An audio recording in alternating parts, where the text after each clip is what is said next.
네, 자치경찰제가 본격 운영에 들어간 지 2년이 지났습니다. 방범 순찰과 사회적 약자 보호 등의 치안 서비스를 주민들에게 제공하고 있는데요. 하지만 주민들이 체감하기에는 자치경찰의 역할이 부족하다는 지적도 나오고 있습니다. 대구시 자치경찰위원회 상임위원이면서 사무국장을 맡고 계신 박동균 국장과 이야기 나눠보겠습니다. 안녕하십니까? 네, 안녕하십니까?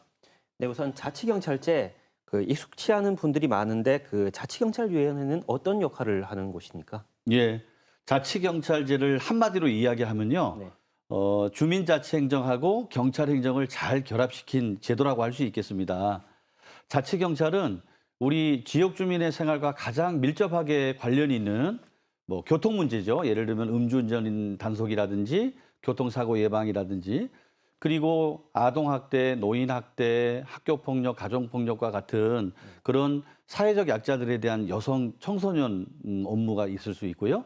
그다음에 지역의 축제라든지 할로윈데이 축제도 마찬가지고 네. 그런 생활 안전과 관련된 업무를 하고 있습니다.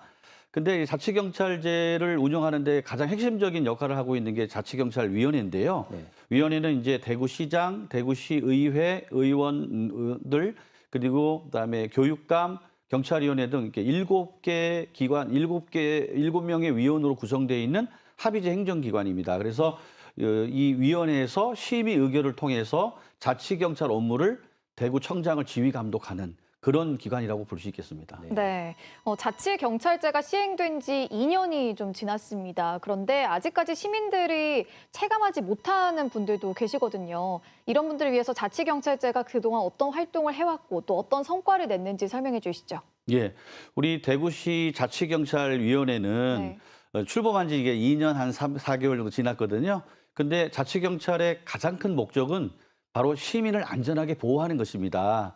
그래서 여러 가지 성과가 나타났지만 시간 관계상 짧게 하나만 말씀드리면 바로 대구형 스마트 셉테드라고 할 수 있겠습니다. 네. 셉테드는 크라임 프리벤션 스루 인바이러먼털 디자인이라 하는데 그러니까 범죄 환경을 잘 만들어서 범죄를 예방하는 그런 시스템입니다. 예를 들면 CCTV라든지 고성능 CCTV라든지 비상벨 그리고 가로등 이런 것들을 잘 섞어가지고 범죄가 안 일어나도록 만드는 건데요. 예를 들면 서구에 스마트 안심 정거장 같은 거를 예를 들 수 있거든요. 네. 초중고가 밀집되어 있는 그런 어두운 그런 골목길에 스마트 안심 정거장을 만들어 가지고 거기에 통학하는 그런 학생들을 안전하게 보호할 수 있는 그 시스템이라든지 그리고 여성 1인 가구가 많이 몰접되어 있는 그 동로 예를 들면 이제 북구에 그 태전동에 이런 데 샛별로 공원에다가 예산을 넣어 가지고 가로등의 조도도 높여주고 여러 가지 system을 통해서 시민들이 안전하게 생활할 수 있도록 하는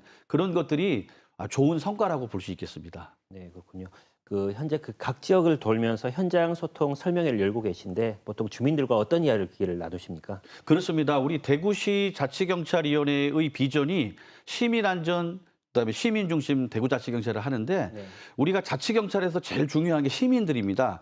지역 주민들이 그 동네 지역의 실정을 제일 잘 알거든요. 어디가 위험한지 또 어디가 좀 개선이 되면 훨씬 더 좋은지를 알고 있기 때문에 저희 자치경찰위원회에서 직접 찾아가서 그분들의 얘기를 듣고 문제점을 개선하고 토론을 하고 그리고 또 범죄 예방 요령이라든지 또 주민 참여 방법에 대해서 알기 쉽게 설명하고 소통하는 그런 자리를 만들고 있습니다.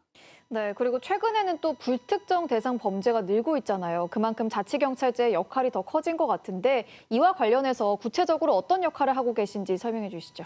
그렇습니다. 이제 묻지마 범죄, 이상동기 범죄라고 그래서 네. 시민들이 많이 불안해하고 있는데요. 우리 대구시 자치경찰위원회에서는 대구시청, 그다음에 대구교육청, 그다음에 경찰청, 소방본부 이렇게 관련된 기관들끼리 계속 협의를 하고 소통하면서 일단 외근 경찰관들, 즉 제복 입은 경찰관들이 곳곳에 좀 위험한 지역, 위험하다 생각되는 지역을 정기적으로 반복적으로 순찰을 하고요. 네. 그다음에 또 묻지마 범죄를 저지를 수 있는 그런 분들, 유형들, 예를 들면 조현병 환자인데 치료를 받지 않은 분들, 그리고 은둔형 외톨이, 그리고 이제 사회 불만을 갖고 있는 그 분들을 지역의 실정을 잘 알아가지고 그분들에 대해서 맞춤형 서비스하고 그다음에 치료를 해주는 그런 다양한 그 정책을 실시하고 있고요. 지금 저희 다음 주에 할로윈 축제 하잖아요. 네. 그거 저희가 지금 분석을 해보니까 빅데이터 분석해 보니까 네. 그 당일날 심야 시간에 그 동성로 클럽 골목을 되게 좀 중요시 여겨서 네. 거기에 대해서 안전진단 실시했고요. 계속적으로 최고 인력을 동원해서 네. 안전하게 시민들 보호할 수 있도록 최선을 지금 다하고 있습니다. 네. 네, 끝으로 그 자치경찰제가 앞으로 그 정착하고 또 더 큰 효과를 누리기 위해서는 어떤 부분을 더 보완해야 된다고 보십니까? 네, 재작년 2021년 7월 1일 날 자치경찰제가 출범했는데요. 이게 좀 이렇게 많이 이렇게 숙성해서 만든 제도가 아니고 좀 어떻게 하다 보니까 조금 이렇게 출범하는 게 좀 이렇게 어려운 점이 좀 있었는데 이 시행해 보니까 여러 가지 한계점이나 문제점이 도출되고 있습니다. 내년에 4개 지역에서 시범 실시를 하고 있는데 거기서 여러 가지 문제점이나 보완 대책이 나올 것 같습니다. 한 가지 꼭 말씀드리고 싶은 것은 지금 지역 주민과 가장 가까운 곳에 있는 파출소와 지구대를 현재는 국가경찰인 112 시스템에서 사고가 발생한 다음에 출동하는 시스템이거든요. 요거를 우리 자치경찰과 잘 연결해가지고 예방 치안, 공동체 치안, 협력 치안 요 시스템을 좀 만들어서 시민들을 더 안전하게 모실 수 있는 그런 그 계기가 되었으면 합니다. 네, 뉴스 초대석 오늘은 자치경찰제의 성과 향후 과제에 대해서 알아봤습니다. 오늘 말씀 고맙습니다. 네, 감사합니다.